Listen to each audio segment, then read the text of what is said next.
All right, we are back for some more Hearthstone. So Anthony's taking on Wayland. I think it's Wayland Baptist, I believe. Exciting. Looking forward to that. Before we get into the game, let me just communicate with him real quick. Uh, Druid and Mage were the bans. Druid and Mage were the bans. So we're gonna flip over real quick, talk about the rules for a second for anybody that may be unfamiliar with how this works. So basically, each player has submitted a 4 decks to the opponent. So each player has prepared 4 Hearthstone decks of unique classes, so they cannot duplicate classes in that. Each player then bans 1 deck from the opponent's deck list, and then with the remaining 3 decks, in order for a player to win this match, they have to win, or to win the series rather, they have to win a match using each of those decks, so totaling up to 3 wins. If a player loses with a particular deck, that deck may be reused until it has won. Once a deck has won, it may not be used again. So that is what we have, and we're going to go ahead and swap over to in-game so we can get see this. Hopefully Streamlabs will cooperate with me here, and it looks like it is, so that is perfect.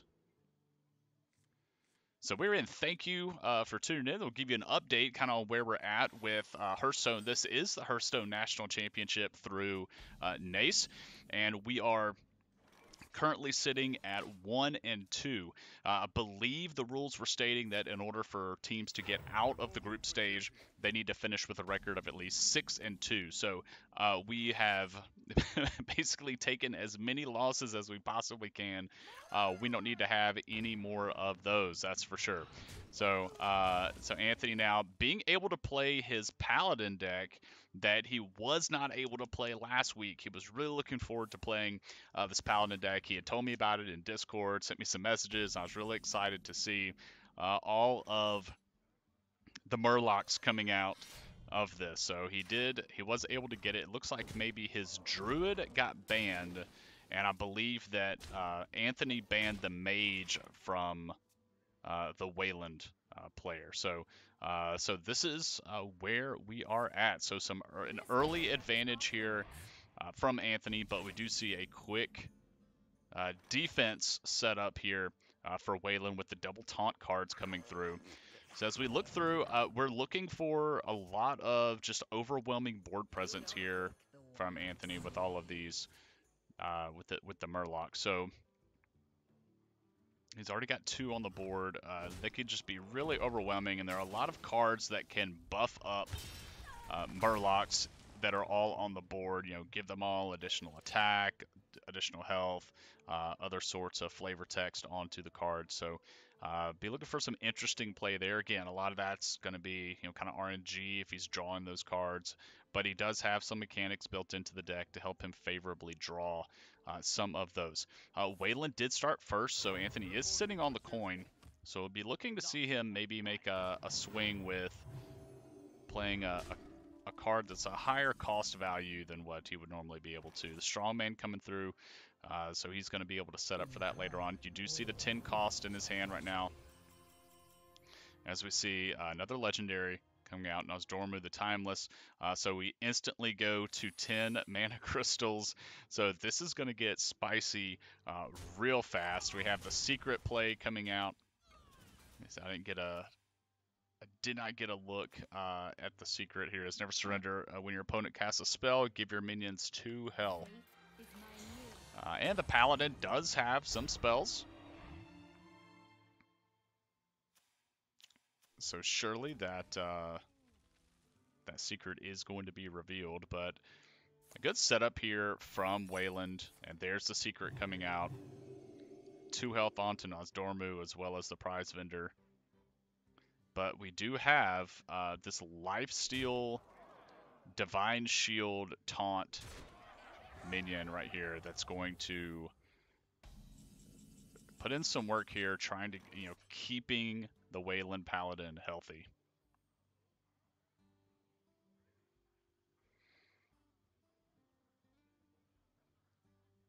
He can remove it right now at the expense. Could go with Nozdormu, but that would end up healing the enemy paladin, of course, with the lifesteal. So, and then he would lose Nozdormu, of course, because of the 7. Fortunately, 30 is the max health, so he actually didn't get more value out of the lifesteal. I missed that he was sitting at full health already, so good play there from Anthony. It's one of those sacrifices he had to make in order to get that taunt out of the way. So now we start to see more of this overwhelming kind of board presence from the Murlocs that he can bring out. I'm showing my rust with Hearthstone here. All right, so here we have the race guards coming out with the taunt, the double taunt there. So that's from the barricade play. We will not have another barricade card come out of the Wayland Paladin. They can only carry 2 of each card in the deck list. So we know that those are going, but we have another Divine Shield taunt minion coming out. So it looks like this deck is full of those taunt minions. Very interesting play. I think it works really well into Murloc Paladin because that's one of the potential counters to this overwhelming board presence with these cheap minions that can constantly just hit on you every single round. If you have a lot of taunt minions, it keeps you from taking that face damage. Of course, that other good play that would come through would be a lot of board clear. Something like a mage would do well. So I'm assuming that's why Anthony banned the mage, so that he wouldn't have to deal with all of the board clear. But again, not knowing that this paladin was gonna, come out here. So we do have Inzoth, God of the Deep. So resurrect a friendly minion of each minion type. So we do have this resurrected. I'm sorry, Nozdormu came back. And the Crab Rider, yeah, I was right. So Crab Rider and Nozdormu came back. So Nozdormu back in, but that battle cry was already in effect. So he's not getting any sort of like additional stats or effects off of the Nozdormu coming back, other than having that 8/8 minion on the board.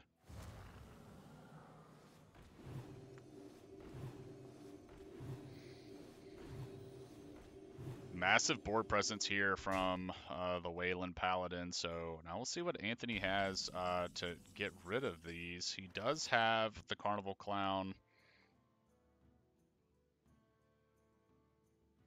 He could potentially throw out. He does have the Strongman, which would take a few of those Silverhand recruits to be able to take it out. Options. He has a 0-cost Strongman as well. Be curious. I don't know Anthony's deck list here. I'm not sure if he has any other dragons,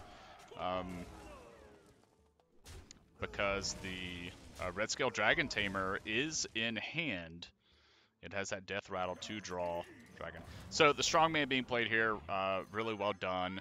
6 health here, and the Silverhand recruits only do 2 damage apiece. So that will absorb any potential damage coming through. So well played by him. We throw the armor back up. We're back at essentially 24 effective health.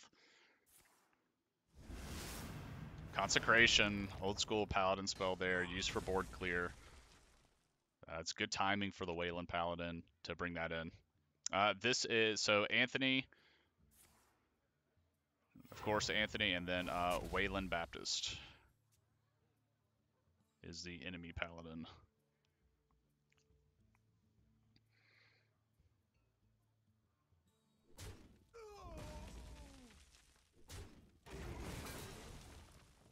So that's great value out of that Silverhand. It always feels good to be able to have a like a 2/2 minion or a 2/3 minion able to take out an 8/8 card. Clearing the board, sacrifice that, and then we have the Carnival Clown come out. So there we have that full board presence here. So we're at 4, 8, 12, 16, 20, 24, 32 damage on the board.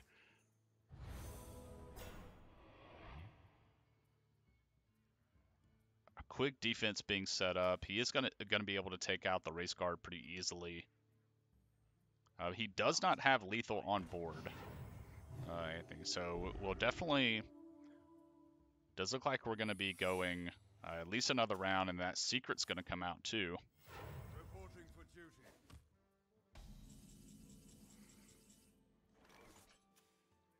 The tip the scales here. So another just flooding the deck, or flooding the board rather. Okay. Let's see. Smart call here. Gotta go ahead and clear all these out, because he does have... So here he has, what, 1, 2, 3, 4, 5, 6, 7. He's got 28 damage on the board.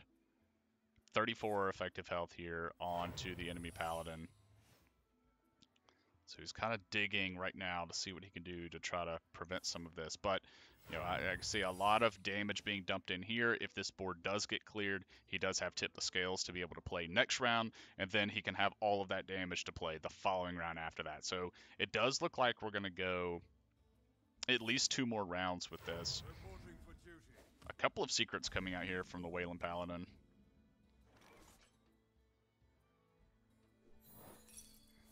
Okay, here's one. Okay, that's not bad.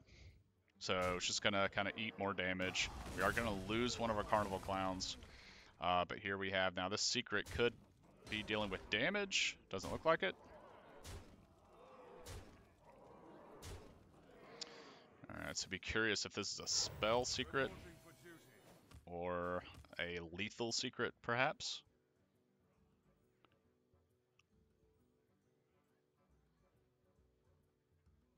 We had to bump the time for this matchup earlier. Wayland did request a reschedule, which, you know, things happen, understandable. But Anthony is, not only does he take full-time classes here at Spring Hill, but he also works part-time as well. So his nights off are very, very limited. So the only other night that they could have played this match would have been on a Friday night, and you know, you definitely don't want to tie up your Friday nights. It would have been difficult for me to stream it and preserve everything. So, all right, so we'll see. It looks like we do have... Yeah, it's lethal, but we'll see what the secret is. And the secret does not prevent lethal, so great job there from Anthony. That's game number 1 for him. Tied down. That's his paladin gone. So if we go back, we kind of look at those rules again. Remember, now that he has won with that paladin deck, he cannot use the deck again. However, the Wayland player may use their paladin deck again because they lost with the deck. So again, this is just kind of a refresher how these rules work. Anthony's likely bringing in a Warlock deck and a Rogue deck, if I remember correctly, from what we talked about last week of what he may be packing into this. So we're getting ready. You can hear us kind of ticking back over in the game there, and here we are. It is Warlock versus Warlock. So another mirror matchup here. So this is not Anthony's control Warlock deck. You know, he's been playing with that one. He's had some success with it. Really enjoys the deck. He packed it for 3 weeks, and now I believe he's bringing in a Zulok deck. So that should be pretty interesting here.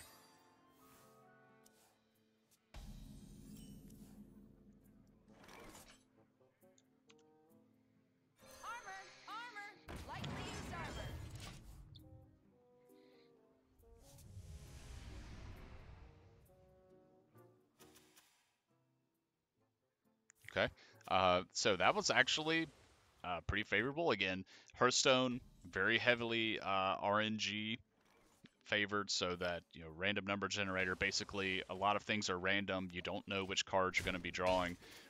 The opponent Warlock, the Wayland Warlock, did draw out the Aranasi Broodmother, which would restore 4 health, but because he's already at maximum health, essentially it you know, didn't restore anything. So unfortunate for him, good for us. As we start to see some of these similar cards come out from Anthony, I don't... he did have Hysteria last week, so maybe he is running the Control Warlock again. Envoy Rustwix was there for him before. Yeah, it does look like we have the control Warlock again, so he may not have swapped that out.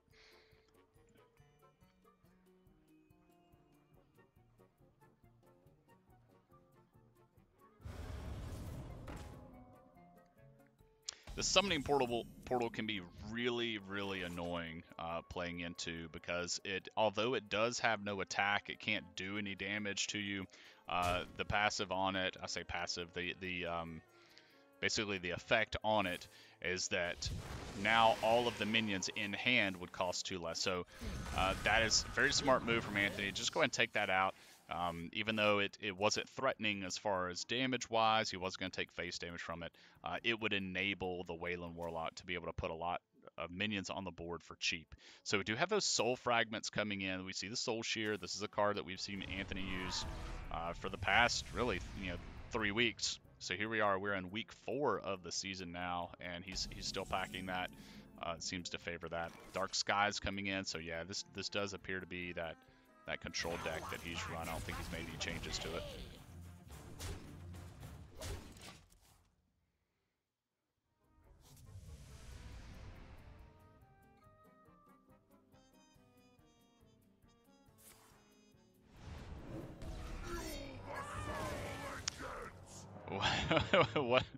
What are the odds? What are the odds? So the card that was played, Bane of Doom, deal 2 damage to a character. If that kills it, summon a random demon, and he randomly gets a legendary demon there. What are the odds of that?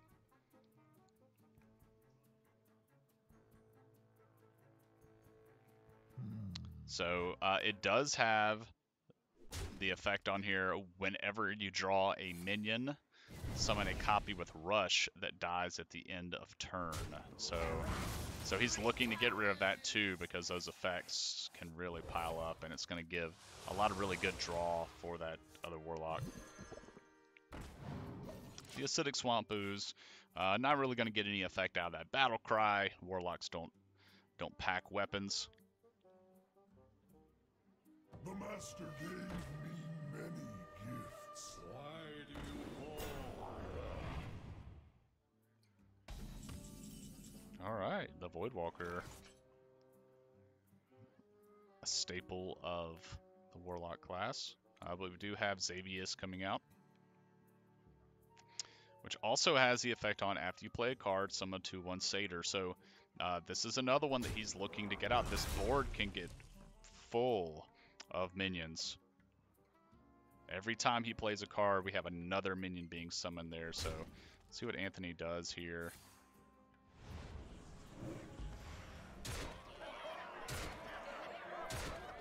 Okay, well played, well played. So one of the things I kind of point out, just a little micro movement there that he did. He had his Spirit Jailer attack face first before he played the Hysteria card, because he did have attack ready for that. So instead of that attack going to waste, because he, knowing that the Spirit Jailer wasn't going to live through the Hysteria, went ahead and attacked with it before he played the Hysteria. So you could see he was kind of hovering Hysteria, throwing it out. Remembered, I need to attack with my Spirit Jailer, and so that worked out really well. Played for him. I mean, it only did, what, 2 damage, if that. How much damage does Spirit Jailer do? 1. He only did 1 damage, but, that it could come down at the end of the game. That 1 damage, really mattered. Sociologist Militia coming out. So all those soul fragments that had been going into the deck, he ended up being able to summon these rush souls in here, which will allow them to attack as soon as they go onto the board. They don't have that sleep phase like you're going to see here. See the Z's coming out, meaning those minions cannot attack as soon as they've been played.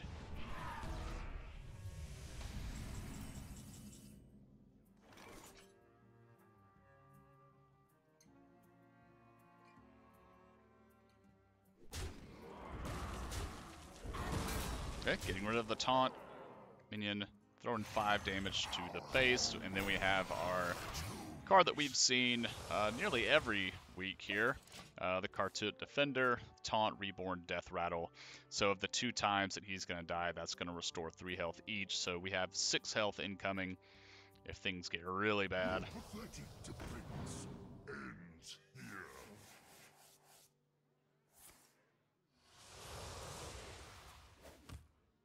Why do you call?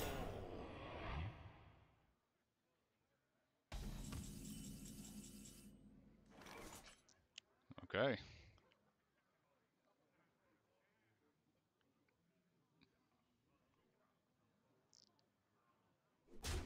Potentially big swing. I'm not really sure how many corrupted cards he's played.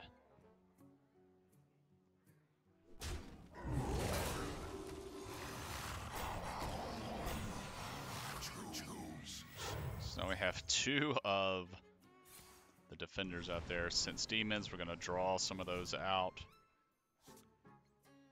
Anthony's sitting really well. If things get pretty desperate, he does have the Twisting Nether already in hand. A very expensive card, but with both of them sitting on those 10 mana crystals, it shouldn't be it's very fortunate there that he's got that.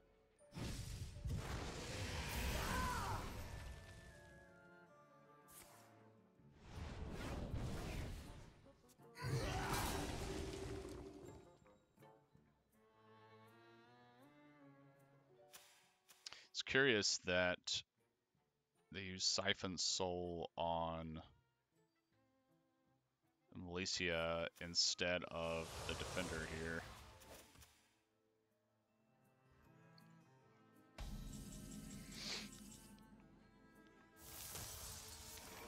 Because I don't...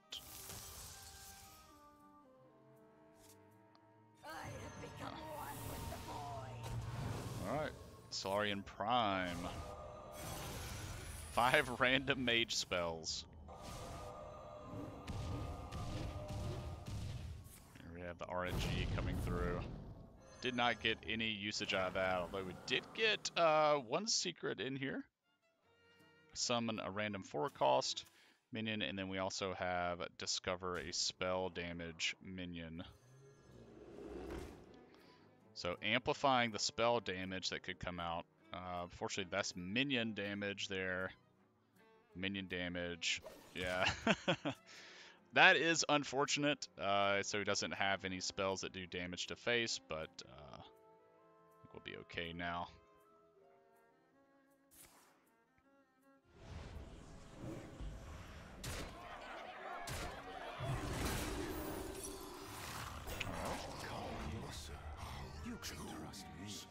So we do get the Reborn off of the Defender, and then the Secret comes through, bringing in the Nameless one, which is, again, random.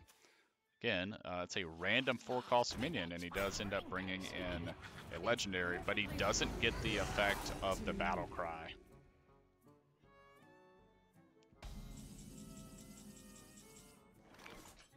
So Anthony's now sitting at a full... His hand is full with 10 cards, so he does need to try to get rid of some. He can't be playing a lot of draw cards, but he does play throughout, or play 2 of them out, and we have a lot of damage coming through, burning through the opponent deck. 8 cards left.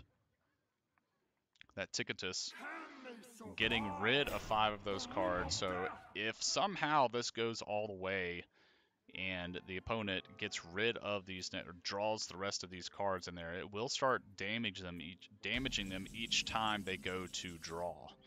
And if the deck is empty, they do take health. So at this point, if Anthony doesn't come here, and here's the win here. The taunt minion's out of the way. If for some reason it went longer, he could try to bleed him out through card draw. But great job. That is game number 2 going the way of Spring Hill, which is great news. So now we're heading into game number 3. Anthony on his way to a clean 3-0 sweep over Wayland Baptist. And I believe we're looking at a rogue deck coming in as our final deck of this matchup, and he has 3 chances to win with it.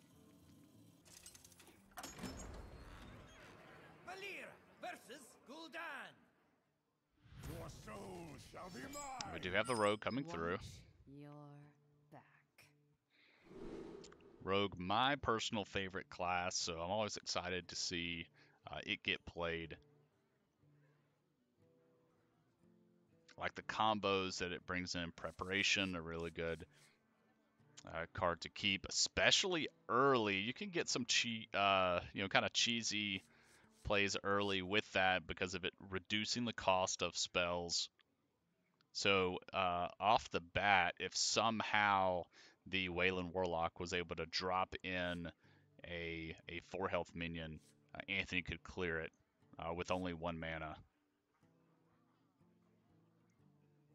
Or 0 mana rather, if he, so preparation, really nice.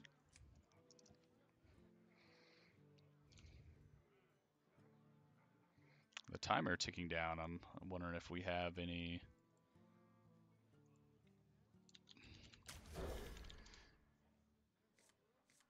All right, looks like everything. Okay, looks like everything's working out here.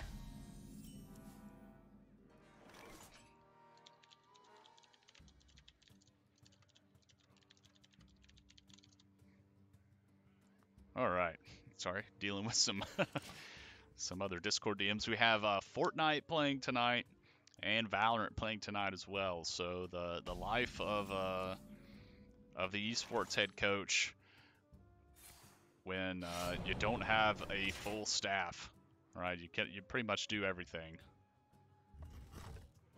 So trying to multitask here. Backstab, another great card to set up some of these combos. 0 health. It can only damage undamaged minions, though. So this is that same Warlock deck that Wayland Baptist was running earlier, so Anthony does know what to expect out of it. In addition, he did have eyes on the deck. They're able to see each other's deck lists, and they can, browse through them and try to see, what could be coming. But kind of get a feel for how the opponent plays the deck too from it being used earlier.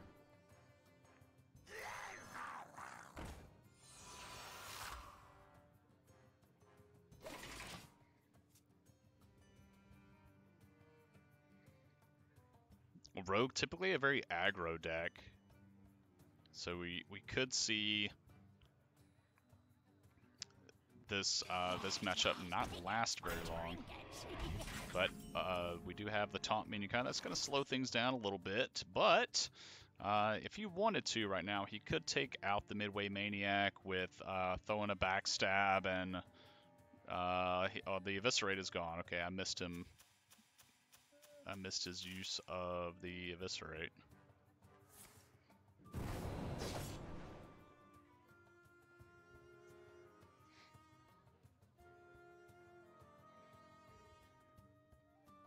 So the yellow outline around these cards means it's activated a combo.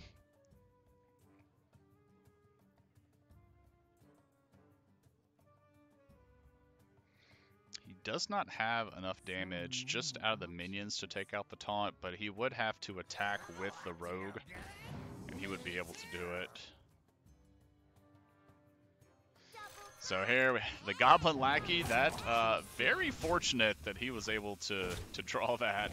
So he leaves some of his minions on board, so he takes a little bit of face damage there, getting rid of the taunt, and is able to keep all 4. Very interesting. I'm not sure how many lackeys are available in the game that he could possibly draw there, but drawing those Goblin Lackeys, that was pretty huge to be able to take out that taunt minion so quickly. Edwin Van Cleef, yeah, one of the original cards here for Rogue. So he's that card gets stronger based on how many cards he's played this turn before he plays it. So it is worth. It costs 4, but he could look to drop a 6/6 Edwin.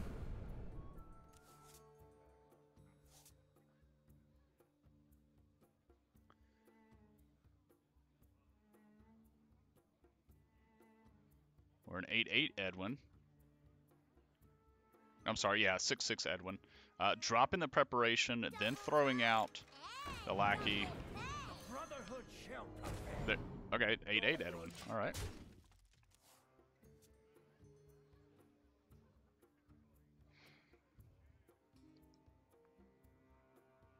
Math is difficult sometimes.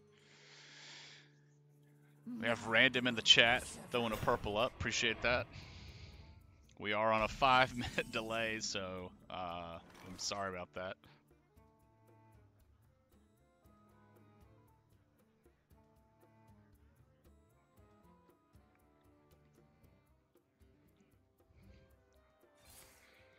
Nothing feels worse than having a lot of cards on hand and stacking up an Edwin Van Cleef, dropping him, and then he instantly gets nuked off the board by a Warlock with like a destroy minion or something, or he gets sheeped or something like that from a mage.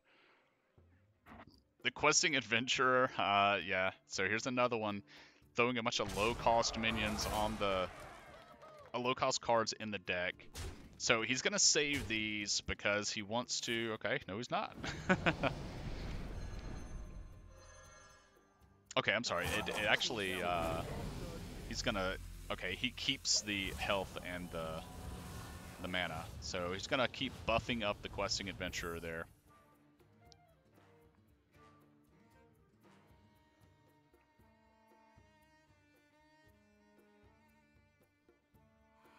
It's perfectly fine to me. Okay, so a little bit of board clear coming here from Wayland.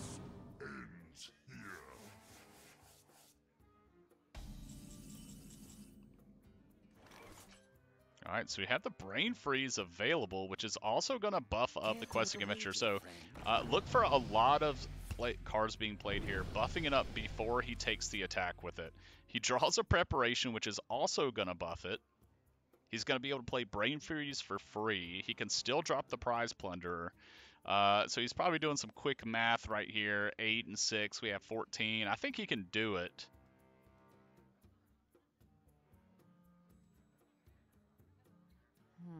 How much?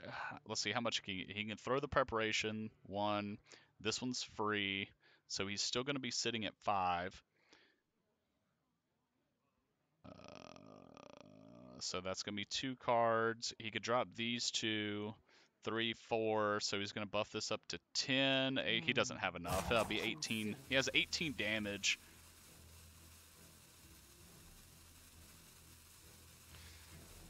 So I think he's trying to decide here.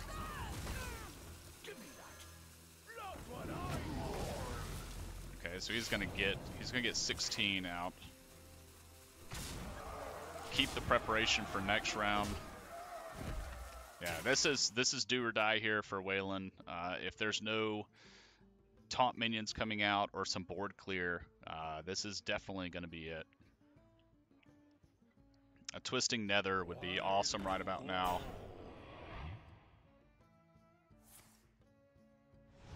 Okay, maybe a random taunt demon? No? That's gonna be game, 100%. And we have the Brain Freeze coming out. Yeah, that's GG. He doesn't have to do this, but it's going to anyway. There we go, and then kaboom. That is 3 rounds, or 3 decks, back-to-back, a clean 3-0 sweep for Anthony. So that's going to put him at 2-2 in the HEARTHSTONE National Championship in this group stage. So he has about 4 weeks left. So this is the halfway point, and we're still in it. So, but I believe he's looking at. I believe he needs to win all the next 4 weeks, if I'm not mistaken, when we were looking through the rules. But great job from him. Again, we do take, he did it. It's all him. He took it a clean 3-0 sweep. So fantastic job from him. Really excited to see that and to get some wins here for Spring Hill.